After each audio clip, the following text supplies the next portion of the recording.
Raise your hand if you're a highly sensitive mother. I'm talking to you today. First, if you're not sure if you are, I'm going to describe what it's like to be a highly sensitive mother, and then you can listen in and decide if this is you or not.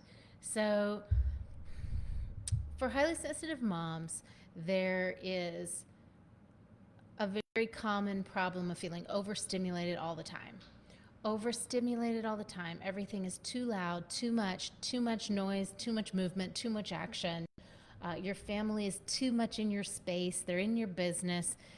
Their energy is everywhere. You can't get space from that. Okay, sounding familiar yet? So here's a little bit about this. Um, if you're a highly sensitive mom, you probably have the feeling that you need to be alone a lot more than you're alone, that you can't create a sense of calm or peace within you until or unless you're alone. And often it feels like there isn't enough time for me to create that. Like you spend so much effort trying to create or maintain or calm down or get quiet inside, that there just really aren't even enough hours in the day to create that kind of peace that we crave when we're highly sensitives. Okay, so if you find that you can't think a clear thought unless you're alone, like when people are in your space or in your home, when your kids are around, if you find that you can't really even feel your own feelings because everybody else's feelings are all up in there.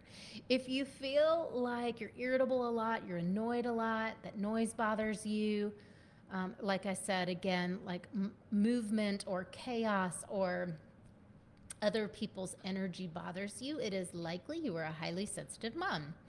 So, we're going to start by just talking about a couple of the ways that people typically cope with being a highly sensitive mom who are overstimulated a lot.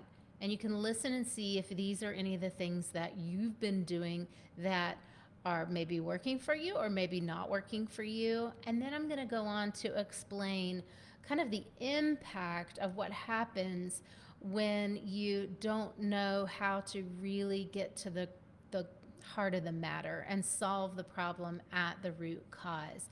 Because when you're highly sensitive, the problem isn't the noise. It feels like it is. The problem isn't other people's feelings. It seems like that's true. And the problem isn't that everything is just moving too much, too fast, too loud. That, when we identify that as the problem, it sets us up in a paradigm of always feeling out of control or behind the eight ball. We live in reactivity. This is where irritability sets in. Even depression and hopelessness can really set in because we don't have any control there. We have very little control there. And what people miss who are highly sensitive, oftentimes there's an avoidance of like big feelings because they're totally overwhelming to your nervous system. And when that happens, what I see is people get into a pattern, a habit pattern of avoiding other people's emotions, avoiding their own emotions, or having this kind of feeling or perception like, what's wrong with me that I can't handle this. And let's just start with, there's nothing wrong with you. There's nothing wrong with you. If you are highly sensitive, then the situation is that you are reading, perceiving, feeling things beyond what the average person does. That means emotions. It can mean thoughts. You're picking up on other people's thoughts. You're picking up on their feelings. It could mean you're feeling your own feelings beyond what other people feel theirs. That's where that, like, what's the matter with me comes in for people. I feel crazy. If you remember back, teenage girls, it starts as a teenage girl when you're highly sensitive. A lot of girls start to feel like, what is wrong with me? Why am I so crazy? Why can't I just like be like everyone else? Because you aren't like everyone else. And if you have that old familiar pattern for you, then this talk may be really helpful. So if you feel overstimulated, irritable, annoyed, if you feel like I need more alone time, there's never enough time alone, I can't think when everyone's around, I can't process my feelings, I can't quiet down, I can't find that inner peace, you're probably highly sensitive, okay? So let's go over first some typical ways people cope. Okay, First of all, raise your hand if this is feeling like I'm describing you. Raise your hand and let me know. You can also ask some questions. I'll circle back and see if I can answer them for you. Typical ways people cope to manage feeling overstimulated. I'm just going to focus on that one for a minute because that one's so typical and so common. Typical ways that people cope with feeling overstimulated. So, when you're overstimulated, your tank is usually running dry or running on fumes. And um, that is a scary place to live. It's not a safe place in your nervous system. You're probably in fight or flight mode a lot. You're probably hyper vigilant. You're tuning in. As highly sensitive, often we're hyper vigilant because no one knew how to teach us how to develop these skills and protect this gift that we have. And so you might be constantly reading what other people are thinking or feeling to try to gauge if it's safe or not to relax. Sound familiar? So if you're wondering how to create more safety and you're trying to do that by controlling your kids' behavior or noise level, I mean, which helps if they're not so loud, but what I see in a lot of women who I help who are overwhelmed is that they're coming from a place of fear when they try to control their kids' behaviors to create safety for themselves. And what that does is sets up a pattern where I don't feel in control of myself, so I'm going to try to control you so I can relax and feel in control of myself. Again, do you see how wonky that is? It's trying to reach out here to create safety instead of starting with yourself. So people try to control overstimulation that way. They try to control a partner, try to micromanage, or they hold everything. You might do this. You might hold everything yourself. Have trouble asking for help or tasking other people or outsourcing, delegating, or hiring help for you or for your family, or to give your partner directions or ask for help because it isn't done the way you want it done, the control thing. And so because that's hard to tolerate if you're already overwhelmed, frustrated, it's easier to just do it myself. It's just easier to do it myself. So do you ever feel that way? And people try to block out noise. I've seen lots of talk about earplugs, lots of talk about headphones, lots of talk about, again, escaping. So, or numbing out. So you might be turning to alcohol. You might be retreating physically to your room, closing the door, leaving everybody to deal with themselves because it's too overwhelming to be with them, around them, feeling and absorbing all of their stuff. Okay, got it? So tell me if this is ringing true for you. I want to hear in the comments. Let me just check and see if anybody's left any comments. I don't think so, but you guys feel free to tune in there. Lastly, I see people wanting their partner to fix it, wanting a partner to make it all better. Either stop being that way or being so I can feel better, or can you just make all of this better? The kids are chaos. Can you fix that? The house is whatever. Can you make that go away? And we all want help and support, and we need that. And that's what a good partnership is. It's about reciprocal support, as you guys know. It's reciprocal respect, reciprocal love, and being able to communicate all of that. And that's not what I'm talking about. What I'm talking about is coming from an anxious place to say, can you just deal with that to make it better? And which also does not work. That's where I see people's partners avoiding them, staying out late after work, not coming straight home, or coming home, hey, sorry, I've got emails to finish up. I'm just going to retreat into the bedroom or into my home office, and you guys, leave all of you guys to sort it out here, right? What a nightmare. If that's happening for you, I'm sure, of course, you are really, really angry about that. Sometimes that's happening because the partner feels unwelcomed, or it's not an environment where everybody is allowed to be themselves, right? People feel the pressure to kind of do it your way or accommodate or whatever. They don't want to be They don't want to be around. If you're heavy or depressed or unhappy or anxious, then somebody doesn't want to be around that. That's a chicken and egg thing, right? Because your partner may also be hard to be around, and then until that problem gets resolved, there's just a kind of an agitation that happens when you're around the other person's hard stuff. So let's look at what is the real problem here. Is it really a problem to be a highly sensitive human? Is it really a hard thing to be a big feeler? You might also be an empath. Is it difficult to be able to read a room in 2 seconds? Is it really a bad thing to be able to sense something before you see it? No, it isn't. But until you know how to master that and use that as a gift, it's your Achilles heel.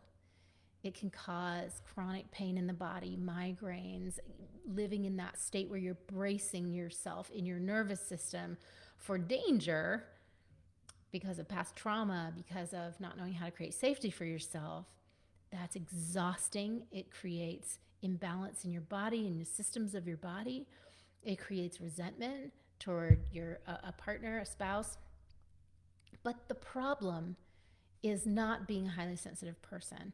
The problem is that lack of awareness or knowing how or strategy in working with that aspect of who you are for your highest good and the highest good of your family. Make sense? Okay, so your sensitivities are your power. They're part of your true nature. They're a part of your power. They're a part of what makes you different and unique and amazing. And the problem of not understanding your sensitivity creates a whole bunch of chaos in your nervous system, how your brain works. So I see most people who are highly sensitive live from the chin up and become very, very good at overthinking about problems. So raise your hand, any overthinkers in the house? Highly sensitives are the biggest overthinkers I've ever met. Overthinker meaning I can't slow my mind down. I can't stop my mind from going. It's trying to solve the problems.